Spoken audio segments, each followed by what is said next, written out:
প্রিয় উকিয়া টেকনাফবাসী এবং দেশবাসী ও সাংবাদিক ভাই বন্ধুগণ,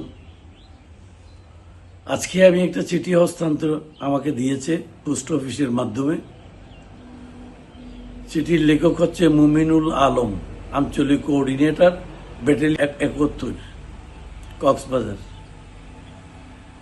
চিঠিতে উনি উল্লেখ করেছেন আমি সংসদ সদস্য নির্বাচনে অংশগ্রহণ করছি, সেখানে যাতে বিরত থাকি নির্বাচন থেকে।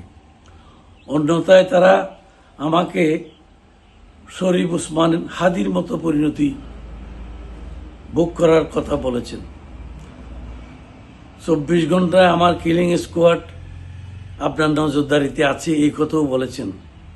আমি এটা উকিয়া থানাতে জিডি করেছি এবং এটি খবর প্রকাশ হওয়ার সাথে সাথে ঢাকা থেকে আমাদের মাননীয় চেয়ারম্যান তারেক রহমান সাহেব আমাকে টেলিফোন করে খোঁজখবর নিয়েছেন এবং আমাকে তিনি সাহস দিয়েছেন। আমি বলেছি ওনাকে ইনশাআল্লাহ তাআলা আমি নির্বাচন করে যাব হয়াতমত আল্লাহর হাতে, এই কথা আমি বিশ্বাস করি এবং সকলকে আমি আমার জন্য দোয়া করতে অনুরোধ করছি।